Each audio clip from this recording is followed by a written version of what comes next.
The session is being recorded and will be distributed after the webinar in Windows Media Player format. Also, for clean audio, we have muted everyone, but if you have a question, we want to hear from you. So please chat it into your chat box. It's located on the lower right-hand side of your screen. We're going to take some questions at the end. Before we start, here's a little bit about ourselves. Corporate Education Group, CEG, trains, consults, and coaches individuals and teams to help organizations unlock business value by optimizing individual and organizational performance. Program areas include project management, business analysis, business process management, and management and leadership. Through its strategic alliance with Duke University Management Training, CEG offers premier certificate programs backed by a renowned higher education institution. Today's presentation will be presented by Casey Mitchell. Casey, trainer and consultant for Corporate Education Group, is founder and principal of Weybridge Associates, Inc., a consulting practice devoted to helping people achieve peak performance. Her primary focus is on management learning and development. Casey works with new managers who want to make a successful transition and with existing managers who want to move into leadership roles. She has more than 20 years' experience in the training field and a wealth of management experience, which helps her relate to her clients' needs. Prior to founding Weybridge Associates, Casey was a human resource development manager at Marshall's Department Stores. Thank you so much for being here, Casey. I'm going to turn the presentation over to you. Thanks, Jen. Hi, everyone. Thanks for joining me. I'm very happy to be here to share with you 10 things that experienced managers wish they had known when they first took on the role. Those of you who are already in that role know that there's a big difference between being an individual contributor and being a manager or a leader. And the transition can be long and sometimes rocky. So today's webinar is designed to help you speed up and smooth out that transition. Now, I'm going to share with you a collection of insights for managers and leaders who have made their mistakes, learned from them, and have survived their own experiences. So think of this really as having your own personal advisory board. I'm going to show you the list of 10, and then I'll, cover each one in much more detail. So here we go. Number 1, work on building your communication skills every day. Learn how to express your thoughts, wishes, and opinions directly and respectfully, and learn how to listen really well. Number 2, clarify roles and set expectations early on. Explain your role within the team, what your employees or team members can expect from you, and what you expect from them, and set the stage for working collaboratively. Number 3, tackle the tough issues, otherwise they will linger. Conflict doesn't go away on its own. It only gets resolved when you can navigate difficult conversations. Number 4, be consistent in your management style. If you run hot one day and cold the next, people will not know how to respond to you. Number 5, play to people's strengths rather than focusing on their weaknesses. Find out what people are already good at and let them do more of it. Number 6, get out of the way. Provide your team with the knowledge, tools, and support they need to do their jobs, and then let them do it. Number 7, treat everyone as individuals rather than clones of yourself. Get to know each person's work style and preferences, and use those differences to maximize individual and team performance. Number 8, work at being human. Admit that you don't have all of the answers. Admit that when you make a mistake, and apologize when you need to. Number 9, check in with yourself every once in a while to see how you're doing. Is the work getting done? Is the team working well together? Is each person on the team motivated? And finally, are you getting what you need to do your job well? And number 10, make something happen in an unexpected place. The rest of your organization may be going off the rails, but that doesn't mean your work unit or project team has to be. Do everything you can to create an environment in which the people on your team are really inspired to do their best work. So let's take a closer look at each one of these. Number 1, work on your communication skills every day. The best thing that you can do for your career and your personal life, by the way, is to hone your communication skills, to become really good at 2 things, expressing yourself directly and listening really well. Did you know that poor communication is at the heart of employee morale problems? In a survey, human resources managers were asked, which one of the following has the most negative impact on employee morale? 33% said it was the lack of open, honest communication. Did you know that poor communication is the reason why many projects fail? An article by the Project Management Institute, PMI, stated that 1/2 of all unsuccessful projects are related to ineffective communications. And did you know that poor communication is also seen as a manager's biggest mistake? In a survey, CFOs were asked, what one mistake do companies make most in managing their employees? 41% of the respondents cited the lack of communication between staff and management. Communication is a big deal. It holds the key to your success. If you're not already a strong communicator, work on these two things. Express yourselves, speak honestly, directly, and respectfully. Say what you mean and mean what you say.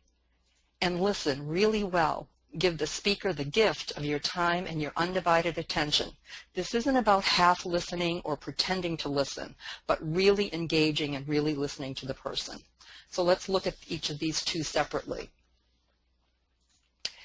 Expressing yourself goes well beyond sending a polished email or sharing data during a meeting. It's about expressing your thoughts, wishes, and opinions in a direct yet respectful way. It's about speaking assertively, and it's vital when giving performance feedback, resolving conflict, and getting your own needs met. So I want to give you a couple of examples here. If you're giving somebody constructive feedback, you don't want to say something that, you're really slacking off. Rather, you want to say something much more specific. You've missed 2 important deadlines. If you're giving positive feedback, you just don't want to throw out a great job. You want to say something instead, you kept your composure while handling that difficult customer. And in terms of getting your own needs met, you don't want to just remain silent, be quiet, and hope that the other person can read your mind. Rather, you'd say something like, I'd like to talk to you about the way you interrupted me at our last meeting. Now note that the messages on the left column are very vague. There's really nothing specific to focus on. The messages on the right are far clearer and more direct. They give you something to discuss. Now, there are a lot of ways to look at interpersonal communication, to think about that, but here's one of them. When we're interacting with people, 4 different modes of communication may be at play, and each one produces a very different outcome. The first one is called passive aggressiveness, or PA for short. It's where I lose and you lose too. This is about avoiding honest expression of thoughts and feelings. It's really hidden aggression. We use it as a defense mechanism rather than dealing with the other person directly, and both parties lose since open and honest communication has not taken place. And then there's the passive mode, where I lose and you win. I violate my own rights by failing to honestly express my thoughts and feelings. I appease others and I avoid conflict at all costs. And the passive person plays the victim and the other person gains strength. The next mode is aggressive. I win and you lose. I express thoughts and feelings in inappropriate ways, violating other people's rights. I'm loud. I bang my fist on the desk and so forth. I put my wants and needs and rights above others. The other person is humiliated or belittled and less able to express his or her own needs and wishes. And finally, there's the assertive mode, where I win and you win too. This expresses thoughts and feelings in direct, honest, and appropriate ways that don't violate the rights of others. The idea is to get and give respect and leave room for compromise when conflict is present. Both parties end up with their needs met to the degree possible. Now, most of us have a primary mode of communication, one that is most comfortable for us, or maybe there's 2 that we use. And we come by these modes honestly, really. Whatever worked for us in the past, we continue to do. For me, I tend to be passive unless I get really angered. I don't become aggressive, but I become passive-aggressive. I try to hide my aggression by saying things I don't mean. I'm often sarcastic, and I might play some games rather than express myself honestly and directly. It's taken me a really long time to switch out of those modes and learn how to be more open and direct, to use the assertive mode of communication. Now, if you play this out in the real world, These modes sound something like this. Here's the scenario. A team member puts down your idea in a meeting, calling it lame and saying it's not worth discussing. If you're passive-aggressive, you might say something like, oh, that's right, I forgot that you're the expert here, ha ha ha. Afterwards, you're going to tell other people what happened in the meeting and then say what an idiot your coworker is. That's PA at work. Now, if you're passive, you're not going to say or do anything, but boy, are you going to be seething inside. If you're aggressive, when that person says that to you, you say something like, well, who are you to criticize my idea? Your last big idea caused us to go so far off track that we'll never catch up. And finally, if you're using the assertive mode, you're going to talk to the person afterwards in private and say something like, when you said that my idea was lame and not worth discussing, I was angry. My credibility is at stake here. I want to know how you see the situation and discuss how I can get my ideas out in the open. The assertive mode of communication is the only open, direct, and honest mode. All of the other modes are really games that we play with each other. They're meant to defend or attack, but not to express ourselves honestly or attempt to resolve the situation. So here are some tips for expressing yourself assertively. First, keep strong emotions in check. If you're angry, wait until you calm down, but don't wait too long. You want to discuss the issue as soon as possible. Next, you want to describe the situation without judgment or evaluation. You want to simply state the person's behavior in a neutral, factual way. When you said that my idea was lame and not worth discussing, that's just saying what happened. That's a fact. You want to state the impact of that person's behavior on you. I was angry. My credibility is at stake. You have every right to say that to the person. And next, ask for the person's input. I want to know how you see the situation. Now, once you've asked for input, you engage in dialogue and you approach this from a problem-solving place. After you've asked for input, listen to their side of things and share your own observations. It's very likely that the person will become defensive. That's okay. It's normal. It would happen to us if somebody called us out on our behavior. So listen respectfully and then work with the person to solve the problem. Assertive speaking is a skill that really needs to be practiced and applied, and fortunately, I think life gives us a wealth of opportunities to practice.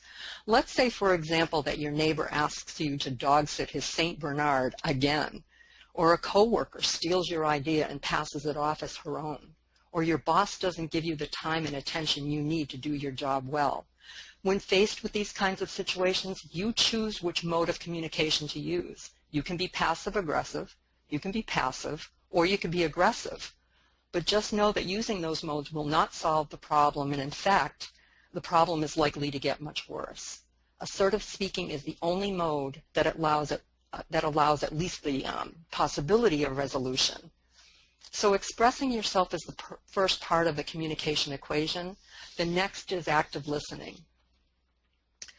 So before I share some listening tips, I want to tell you about a study which seems to confirm what some disgruntled employees have known for a really long time. Bosses don't listen. A study published in the Organizational Behavior and Human Decision Processes journal, that's a mouthful, claims that the more power an individual has in the workplace, the less likely they are to take advice from others. And on top of not listening, these inflated decision makers are often wrong in their decisions. The study revealed that there's a tendency for power to make people confident. And of course, that's a good thing because we want our leaders to be confident. But it can also make them overconfident and less likely to be open to input from others. Such overconfidence leads them to make decisions, even when it's outside their expertise, simply because they're supposed to have all of the answers, or at least they believe that. They believe that taking advice from others is a sign of weakness. Here's the problem. The managers who made the decisions on their own were found to be the least accurate. Their inflated sense of their own judgment often led them to the wrong decisions. And not only that, but their employees didn't see them as real leaders. True leadership is about listening to others and taking advice and getting input from people. So if you feel that you have the answer, Recognize that there may be a tendency to be wrong in that judgment and force yourself to listen to other people.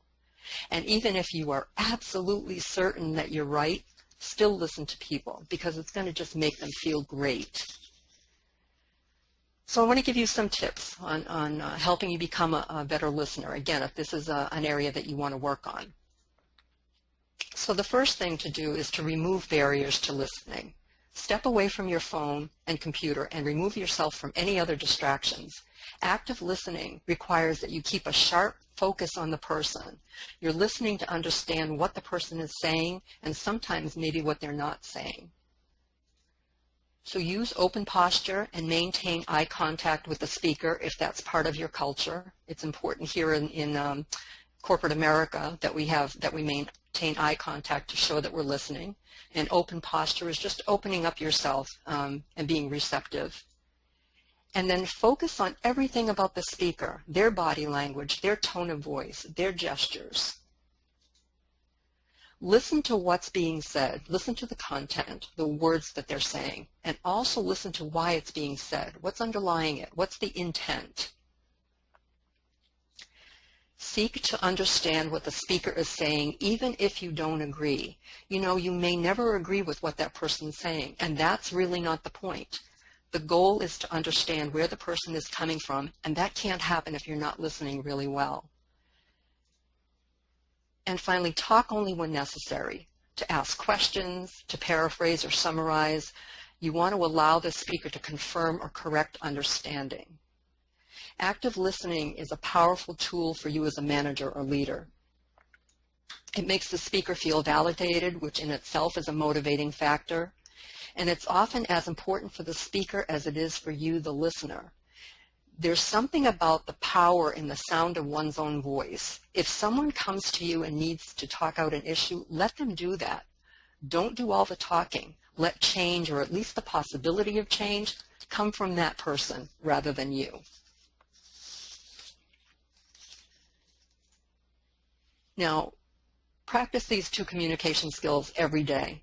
It may feel awkward at first, but as with any other skill, learning to play a musical instrument or taking up a new sport, for example, you will get better with practice, and your efforts will be rewarded.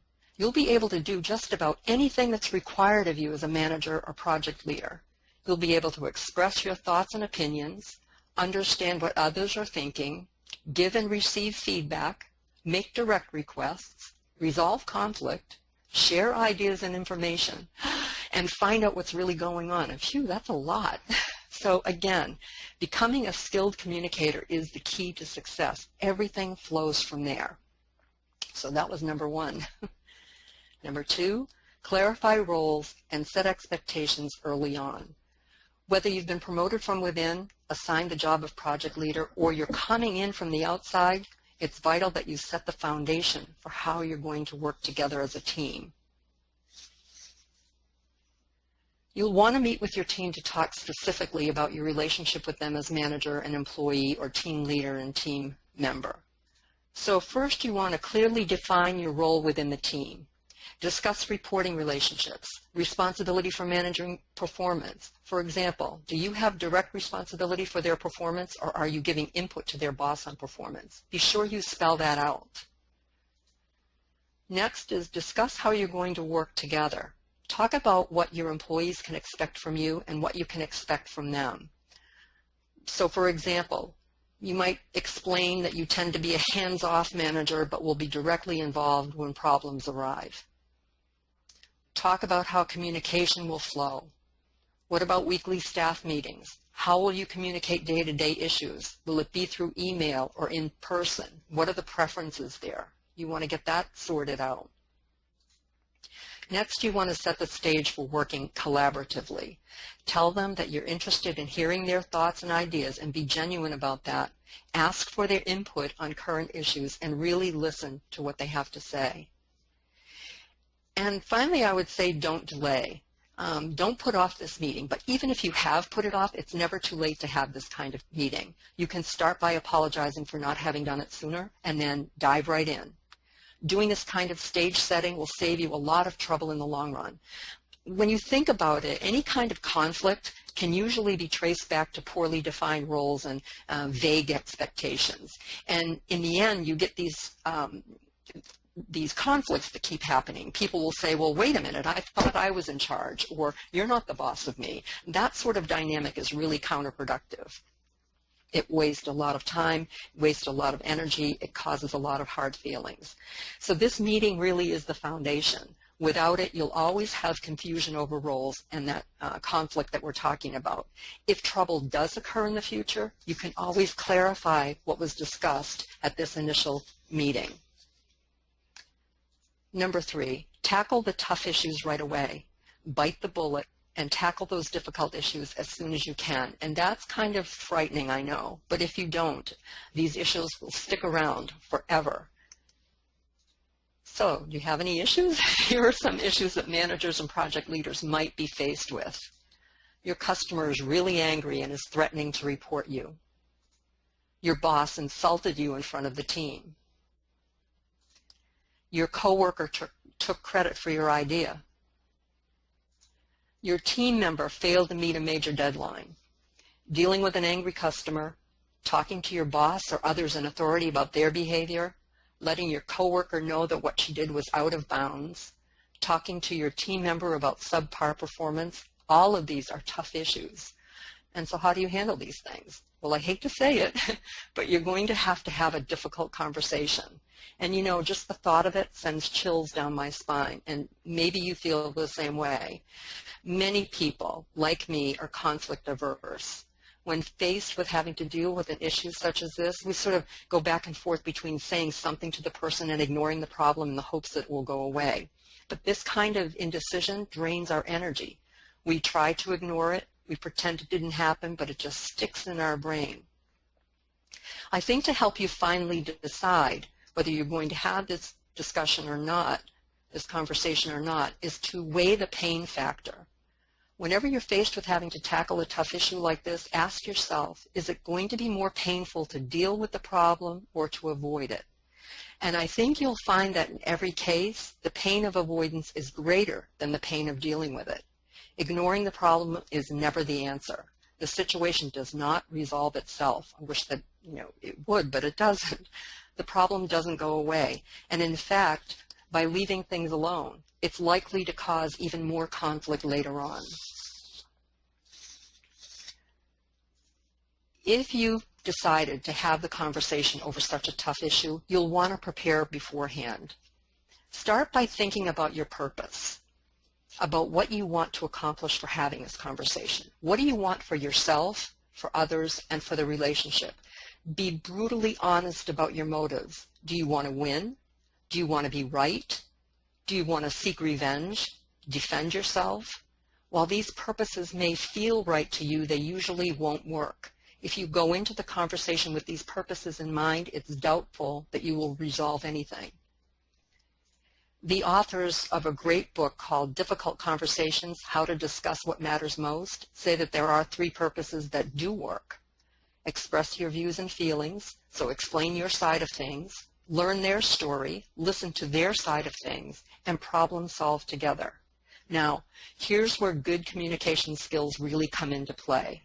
You'll need to express your views and feelings honestly and directly. No beating around the bush, no game playing. You'll need to offer specifics using facts rather than evaluation. So you'll need to use the assertive mode of communication.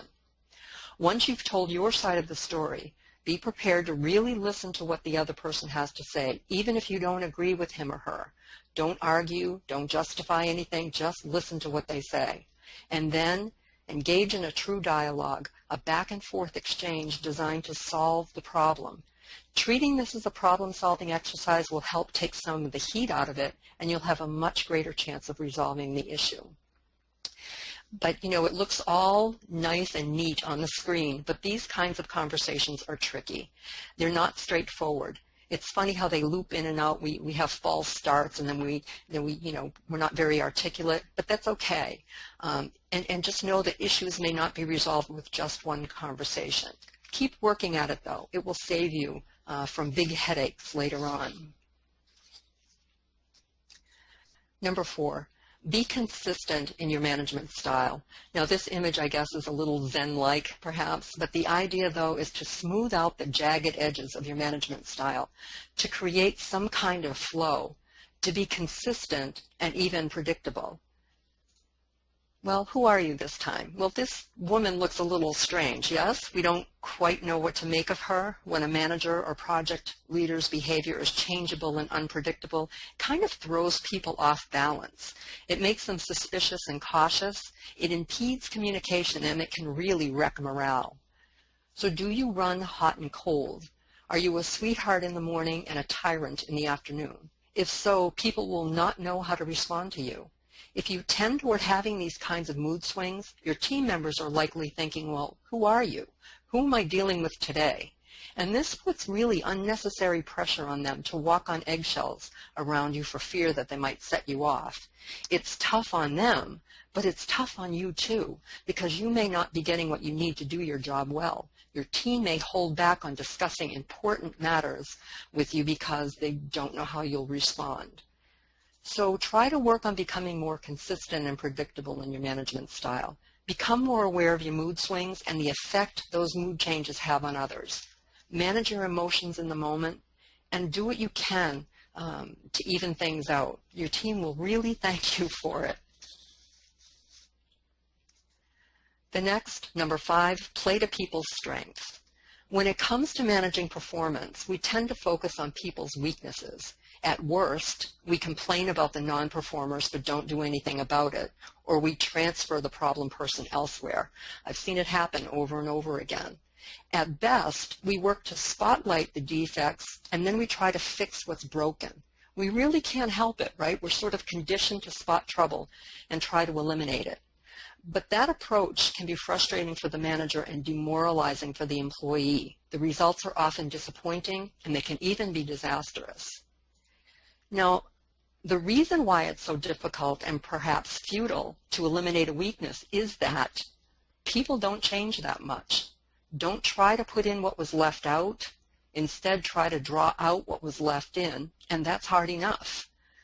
The authors of another really great book, First Break All the Rules, What the World's Greatest Managers Do Differently, offer a better approach. They say that the best way to accelerate performance is to find out what people are already good at and let them do more of it. And by the way, that's another excellent book that I would recommend that you have if you don't already have it on your shelf. Very helpful to me in my work. So here are some ways to focus on strengths. I think the best way to start thinking about strength-based management is to think about the idea of talent. Now, I don't mean talent in the broad sense of talent management as in human capital, but the idea of unleashing people's individual talents. Talent isn't some secret gift people have. We all have talent. It's defined as a recurring pattern of thought, feeling, or behavior that can be productively applied. Talent isn't the same as skills and knowledge. Skills and knowledge are easily taught, but talent can't be. It's hard to teach somebody to be a risk taker. They either are or they are not. It's hard to teach somebody to be empathetic. They either are or they are not.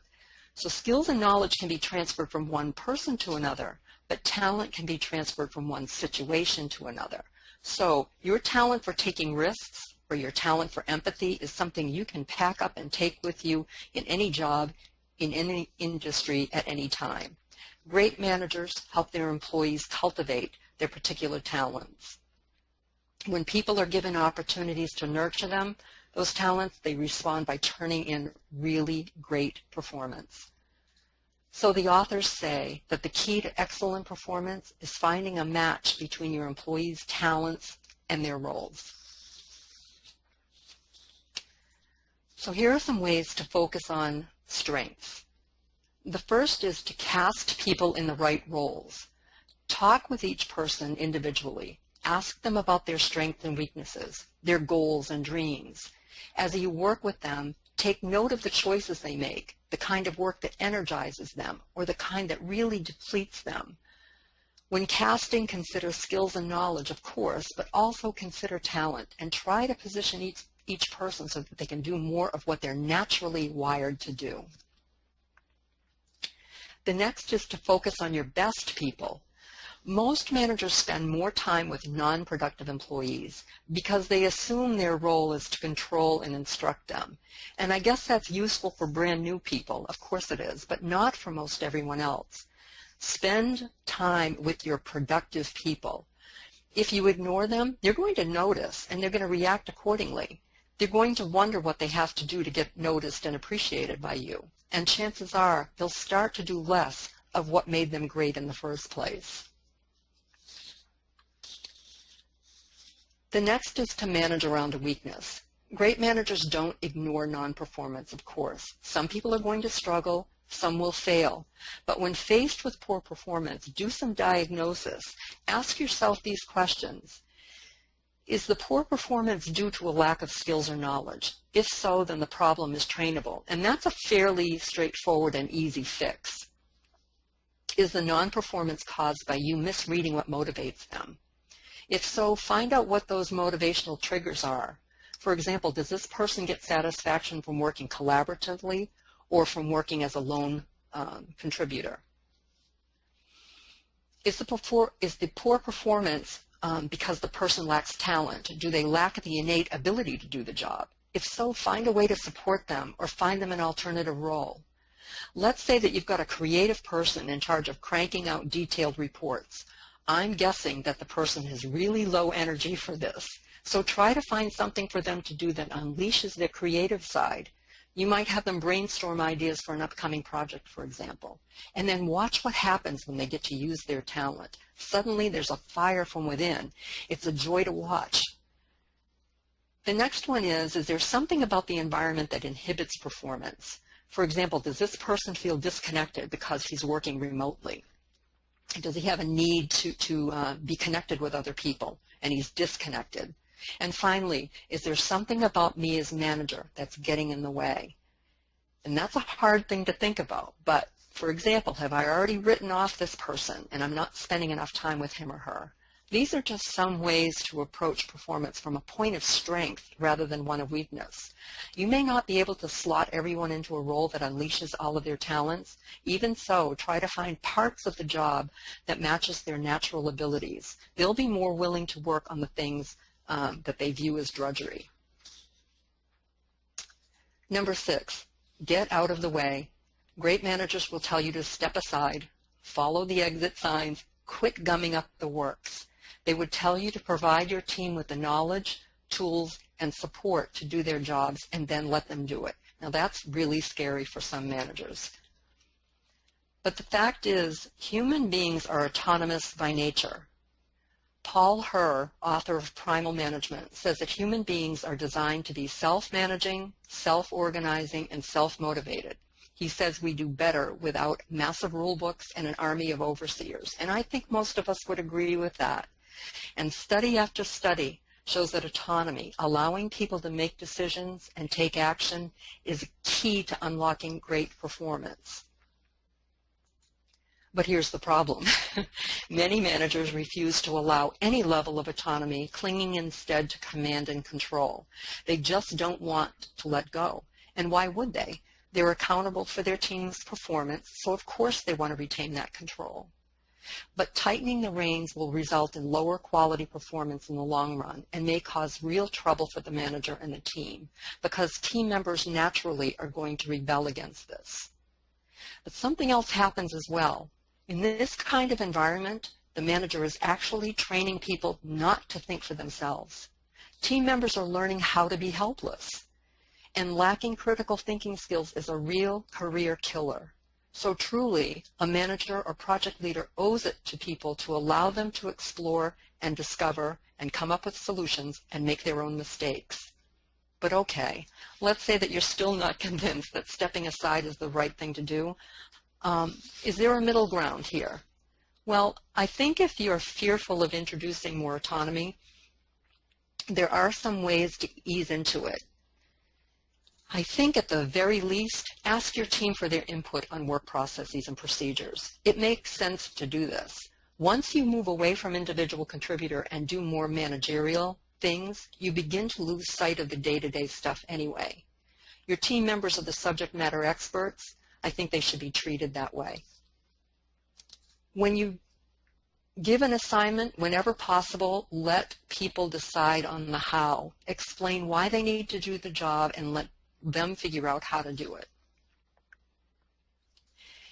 In preparation for your performance year, work with your team to define the right performance outcomes, and then let each person find his or her own route toward those outcomes.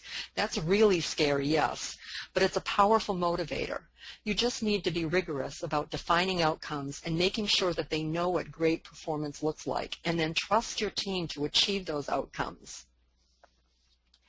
The only times when letting your team find their way to those outcomes may not be the right thing to do are when procedures are necessary for industry standardization and when rules are required for accuracy and safety. But even then, ask them for their input on the best way to meet those standards and adhere to those rules. Management really should be about creating the kind of place in which people make full use of their abilities, their skills and talents. It's not about command and control, or it shouldn't be. So step out of the way. Provide your team. You're there to provide the team with the knowledge, the tools, and support they need to do their jobs. But then, for pity's sakes, let them do it. Number 7, treat people as individuals. Experienced managers will tell you that each person truly is an exception and should be treated that way. Some of you may be familiar with the old golden rule: do unto others as you would have them do unto you. But that doesn't work here because it implies that others want to be treated in the way you want to be treated. Instead, great managers would tell you to follow not the golden rule, but the platinum rule. Treat people the way they want to be treated. These managers would tell you to treat everyone as individuals rather than clones of yourself. How you approach work is not how they may approach it. What motivates you may not motivate them. And that was a big lesson for me, by the way, when I was managing people, that I thought everybody was motivated in the way I wanted to be, and I couldn't understand why it wasn't working. So to apply the platinum rule, you'll need to get to know each person on your team as individuals, their work style and preferences, their strengths and weaknesses, their current goals, their future goals. In a moment, I'll show you some questions to help you do just that.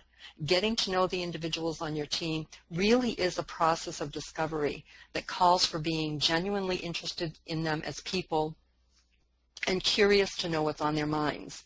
Now, you can ask these questions at the beginning of the performance year, during the year, or shortly after a new person has come on board. As I go through the list, feel free to jot down which questions you might want to ask. So here we go. What do you feel is going well for you? What would make things better for you here? What would you like to do more of or less of? What do you think your strengths are? What do you think your development needs are? What are your goals for your current role? What would you like to achieve this year? What are your future career goals? Are there any new skills you want to learn? How often would you like to meet with me to discuss your progress? What do you need from me? Is there anything else you want to talk about that might help us work well together? Always ask what else, because the first thing that people say is often not the real answer. People will say what they feel safe saying. They may hold back, especially if they've had bad experiences with former bosses or project leaders. They may not trust that you're really interested in what they have to say, or that you'll use the information in a way that's beneficial. So it may take some probing to get to the real issues. Eventually, though, your team will know that when you ask these kinds of questions, you're genuinely interested in hearing their perspectives and willing to take appropriate action. Now, when you do ask these questions, really listen to what they have to say. They may have wildly different ideas about their own goals than you do. They may have very different views of their strengths and development needs. Resist the impulse to justify, explain, argue, or talk them out of anything, even if what they say may make no sense to you. You want to find out what things are like from their perspective. And don't be afraid to ask them for fear that you don't want to hear the answer. You do want to hear the answer, whatever that is. They may tell you that they're not getting what they need from you. You want to find that out, because then you can work together to reset expectations. And I would also offer this. I think that if they do give you bad news about you as a manager, I think that that's a really good sign. If they trust you enough and care enough to give you that kind of feedback, I think you've got a pretty good working relationship with them. I think it shows strength and health rather than the opposite. So don't be afraid to ask these questions. They can give you the information you need to build strong relationships and maximize your performance and your team's performance. Number 8, work at being human. Managers, contrary to popular belief, are not all-knowing. They're not perfect. They are, like all human beings, prone to making mistakes. There are some managers, though, who refuse to believe it. They won't admit their mistakes in front of their team because they don't want to seem weak and inept. They may think that there's no need to apologize when they've made a mistake because as boss, they're somehow above such things. They try hard to save face and may strongly defend their position even when everyone knows they're wrong. And if they're backed into a corner, they may even point a finger at someone else, placing blame where it doesn't belong. And when this happens, rather than getting the respect they seek, employees lose confidence in them and they begin to distrust them. Now, there's a strange paradox at work here. It's the strong manager who claims vulnerability, who shows weakness and admits mistakes. It's the weak manager who claims invulnerability, who feigns strength and refuses to admit mistakes. Although it's difficult to swallow their pride and face their insecurities, strong managers know it's important to admit that they don't have all the answers. They surround themselves with talented people and draw on their expertise to make better informed decisions. Remember before we talked about the overconfident leader making bad decisions. Strong managers own up to their mistakes and they apologize to others when necessary. Weak managers, on the other hand, feel the need to be seen as strong to have all of the answers. They don't tap into their team's expertise, and in fact, they discourage discussion and shut down debate, anything that might reveal their weaknesses. And this sets up a dynamic that does a few things. First, it breeds a climate of distrust and cynicism. It demotivates people by taking away their autonomy. And it kills questions and ideas that might open up opportunities for innovation and change. And none of that is exactly a recipe for success. So if you're having a hard time as a leader showing your human side, these are some ways to help you practice. As soon as you realize you've made a mistake, acknowledge it to yourself and others. And practice saying the following out loud in front of a mirror until you are comfortable. I don't know. What do you think? I made a mistake. I'm sorry. These things are hard for some people to say. And I'm not kidding about practicing in front of a mirror. It's very hard to lie to yourself when you're staring at your own face in the mirror. And in terms of apologies, when you do say you're sorry to someone, be sure you offer a complete apology, one that takes ownership for your behavior. Don't say I'm sorry if you felt insulted. Say instead, I'm sorry that I insulted you. Becoming more human will help you become a better leader who deserves the position of authority, and the respect you get from your team really will be your just reward. Number 9, check in with yourself to see how you're doing. Managers are usually so busy checking in with their team that they rarely check in with themselves to see how they're doing. Good managers know how to step back and assess their own performance. Here's a simple but powerful model that can help you gauge whether you're on track or not. It works whether you're managing a work unit or leading a project team, I think. The model was developed by John Adair, who's a noted leadership theorist, and it illustrates 3 core management responsibilities: achieving the task, needs, building and sustaining the team, and developing the individuals within the team. You can check in with yourself every now and then. You don't have to do it daily or even weekly, but every now and then step back and ask, are people achieving the individual, team, and organizational objectives? Is my team working well together? Do they support each other in achieving those objectives? Is each person getting what he or she needs from me and the organization? Am I meshing those needs with the task and team requirements? Now, these needs are interrelated. If you neglect any one area, the other areas will suffer. For example, if all you care about is getting the work done, meeting those task needs, you may be ignoring the fact that your team is completely dysfunctional or that individuals within the team are demotivated and dissatisfied. If that's the case, eventually the work will suffer. If, on the other hand, you're focused on making sure one individual is satisfied at the expense of the team or the task, then it's time to turn your attention to those areas. So every once in a while, step back and ask yourself if you're meeting the needs in each of these areas, and if the answer is no, then you can work to address those issues. I think it's a wonderful compass, a wonderful gauge, so that we know whether we're on track or not. In addition to meeting the needs of the task, the team, and the individuals, check in periodically to see how you are doing personally. Are you managing the relationship with your own boss? Are you going after your own learning and development? Are you managing your stress levels? So again, if the answer is no, work to get your own needs met. Don't forget about you. and typically that's what we do. We're the last one to pay attention to, right? If you neglect your own needs, though, all of the other areas will suffer. Finally, number 10, make something happen in an unexpected place. Even if the rest of the organization borders on the dysfunctional, it doesn't mean that your work unit or project team has to be that way. Do everything you can to create an environment in which the people who work on your team are inspired to do their very best work. Don't wait for your organization to catch up. You'll be waiting a really long time. Even if your boss, other department heads, or the senior team hasn't yet adopted these management best practices, you can take the lead. There are lots of things you can do that are in your direct control. And in fact, all 10 things are in your direct control. Work on your communication skills, clarify roles and set expectations, tackle those tough issues, be consistent in your management style, play to people's strengths, step out of the way, treat people as individuals, work at being more human, check in with yourself to see how you're doing, and make something happen. These are the 10 things that managers and project leaders wish they had known when they took on the role, and they're passing it along to you. Now notice that all 10 things have less to do with the technical side of the job, the business management, processes, all of that stuff, and more to do with the people side of things, communication, conflict management, motivation. And rightly so, I think, for if you focus on the people, the technical side will take care of itself. So choose one or two areas you want to get started on.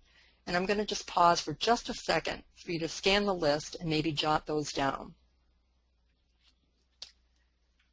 If you're having trouble deciding, I might suggest that you start on building your communication skills if that's a weak area for you. Everything flows from there. Practice expressing yourself and listening really well.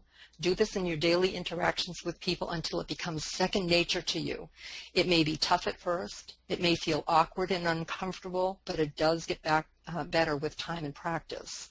Then select areas from the list which are most in need of your attention and work on those. Don't try to do all 10 things all at once or you'll drive yourself nuts.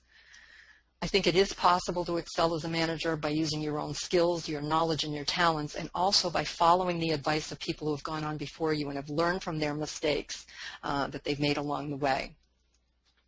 And who knows, someday you may be able to pay it forward by sharing your own experiences and insights with people who are just stepping into the role of managing people. So before I turn it over to Jen, thank you very much for your time and attention, and I wish you luck. Jen? Thank you, Casey. We're going to take some questions in just a few minutes. I just want to call your attention to some upcoming courses that we have. First up is Newly Appointed Managers, Reality and Resources, starting October 7th in Framingham, Massachusetts, and again on February 10th in Waltham, Massachusetts. We also have Developing into a Powerful Leader, starting December 4th in Waltham, Massachusetts. And our Project Management for Everyone. That's our virtual offering. You can take that from anywhere starting on October 16th. If you're interested in registering for these or learning more about our programs, give us a call at 800-288-7246. All right, let's get to our first question. I admit that I'm not consistent with my team. I sometimes blow up at them, and then I try to be extra nice to make up for it. Any tips on how not to get angry in the first place? Wouldn't that be great if that could happen, right? I'm just going to decide not to get angry in the first place. This is a problem that I've struggled with. I was not consistent. I tended to, flare up at times. I'm going to share, I guess, some best tips that when I start to get angry. What I try to do is interrupt the anger cycle.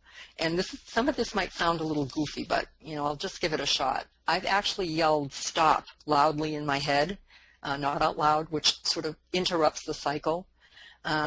Deep breathing works wonders. I take a few deep belly breaths, which can calm me down. I've actually done the old count to 10 before responding. It sounds really corny, but it works. And I've also left the room. I'll say something like, I need to think about this, and then I'll excuse myself, go for a short walk, or find a quiet place to collect myself. Anger, it takes a toll on us. It creates all of this stress. I would also say to be more aware of when that anger starts to build. You're going to feel it. You might turn red in the face. Your heart might start pounding. You might start sweating. So be, aware of that anger response, and then you can, respond. I think anything you try is better than exploding. The idea is to be more, I think, consistent and predictable, so people aren't, afraid of approaching you or afraid of how you're going to react. And if you do lose it, I would just apologize for it afterwards, a sincere apology afterwards. Good advice. Okay, our next question is, I tend to be pushy on deadlines and sometimes creating pressure on my team. Can you give me some tips? So you're pushy on deadlines and pressuring the team? Correct. Right, okay. Yeah, that's hard. It's hard because we're feeling this pressure, right? The deadline is looming. And so I don't know how you're pressuring the team. I don't know if there's a way to step back from that. I would maybe look at what's on your plate, maybe be more proactive on the deadlines that are looming, that are coming up. I don't know what your workload is like. I don't know how you feel about delegation. And if I'm not giving you a complete answer, please follow up. Jen will tell you about LinkedIn in a second. But, I can see it's perfectly reasonable to be pushing on that because you've got the stress and you're under pressure to get it done.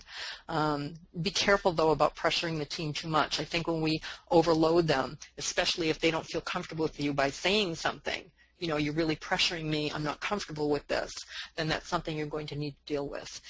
Take a look at the work. Is there anything that can be streamlined? Can you look at those deadlines in advance and see what's coming up?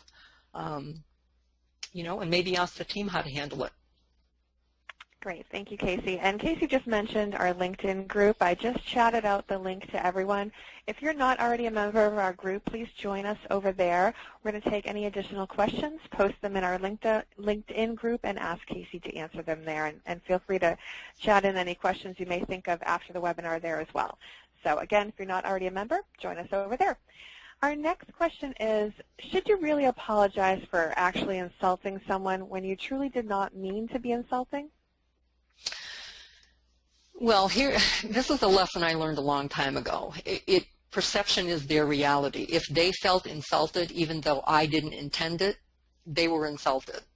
So, a great manager that I had taught me that one day. I, was sort of defending my position. Well, I didn't mean it, I didn't mean it, I didn't mean it. The fact was they felt insulted. So it takes quite a lot of, I think, maturity and calmness to say, I'm sorry that I insulted you, even when we're still thinking that, we didn't mean to do it. When you say, I'm sorry if you felt that you were insulted, that's the non-apology. So be careful about that. Even though we didn't intend it, even though it came out wrong, it doesn't matter what our intention was. It matters how they received it. So a full apology would be, I'm sorry that I insulted you. Okay. Our next question is, I have often assigned projects to my employees based on their strengths. Unfortunately, when I do this, I'm viewed as playing favorites. How do I respond to such accusations? Well, here's another lesson I learned. These are, I'm sort of like coming back with all of these things from my past. I don't think you're ever going to overcome the idea of people perceiving favoritism. You can try to bend over backwards and treat everybody the same, and still some people will feel that way. I think if you're slotting people in to do things based on their strengths, if you're doing that for everybody, I think that you can make a case for the fact that you've tried to do that consistently across the board for everybody on your team. As far as trying to talk people out of their perceptions about that, I don't know if you can do that. The only thing, as I said, that you can try doing is making sure that everybody is allowed to use some of their strengths. If you feel that maybe one person you haven't quite found out what that is, well, then have conversations with them, try to explore that a little more. And if you can figure out why that perception of favoritism is happening, maybe it has nothing to do with the fact that you're slotting people in on strengths. Maybe it's something else. So sort of, explore that a little bit and, examine that a little bit more. All right. I have someone asking what you think about having your team give you a performance evaluation. Is that a good idea to apply?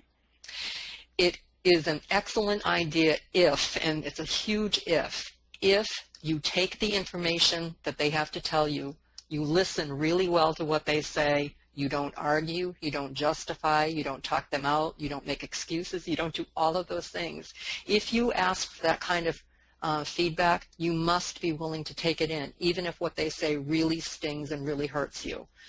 The moment you sort of push back on that, or the moment they perceive that you've punished them for that, then it's going to be very hard to reestablish that kind of trust. So I think it's a great idea. I don't think it shows weakness at all. I think it's a very strong manager, project leader, whatever, who will do that, but you must be willing to receive it in the way it's intended. It's very hard for them to do this sort of thing. They're taking a risk by doing it. I bet you a lot of people are going to say, oh no, you're doing just fine, So just to be willing to receive it in the way it's intended and take it to heart. And if they do say something that's really real, then really work on changing it. If, for example, they say to you, you run a terrible meeting, you don't let anybody talk, those things are going to hurt. But if you show at the next meeting, I got some feedback on this, I'm really going to try to change, then they see that, oh my goodness, we have a human here, a human person, and then we can go from there. Okay, great. Our next question is, can you say more about the idea of talent? How can I match people's talent to the job? Maybe it's better, let me try to give you an example. Let's say that we send you all out to customer service training. All of you are bright people. You're going to do really well in the training. The one that's going to excel at really delivering good customer service is the one who steps up to the plate when a customer requests something that they've never heard of before, that they didn't learn in the training, right? The person who shows empathy and responds in just that right way, they're going to be the one that has the talent for this sort of thing. They show their talent in addition to the basic skills and knowledge that everybody learned in the training session. So again, you can teach people the skills and knowledge, but you really can't teach talent. It's something you have or don't have. You can find out what people are naturally drawn to do by observing. Find out what lights them up and what, makes them look like the, Walking Dead. You can ask them questions and engage in a conversation, some of those questions that we shared in the webinar. Ask somebody, what would you like to do more of or less of? If they feel comfortable and they really tell you the truth about that's a lot that you can work with. And really listen to what they have to say. And in doing that listening, it will give you clues about where their talents lie. I would even talk to them, asking them about their hobbies, because that's another way to discover their talents. What you really love to do in your free time, what really lights you up and makes time, fly by. That's a clue. It's not feasible, I guess, that you can match every aspect of the job with the person's talent, but again, try to do what you can so that each person does more of what he or she is already good at doing, and boy, just watch them become self-motivated. It's really fun. Great. Thank you, Casey. We are still getting some more questions coming in, so again, join us over on LinkedIn and we'll get those questions answered for you. We're going to wrap things up now. I want to thank you for attending our presentation, 10 Things I Wish I Knew When I Became a Manager. As I mentioned, we want to continue to answer your questions and keep the conversation going. As a special thank you for attending today's event, if you register for any of our publicly scheduled courses by October 10th, you'll save 15%. To register, visit corpedgroup.com or call us at 800-288-7246. And lastly, this webinar does qualify for one PDU. The course number is MDW1298A. Our PMI provider number is 1011, and it can be reported under Category A. That information, along with an archive of today's presentation, will also be in your follow-up email. If you have any additional questions, again, contact us, 800-288-7246, and check us out on Twitter, Facebook, and LinkedIn. We'd love to hear from you. Thank you so much, Casey. Thank you. Thanks, everybody.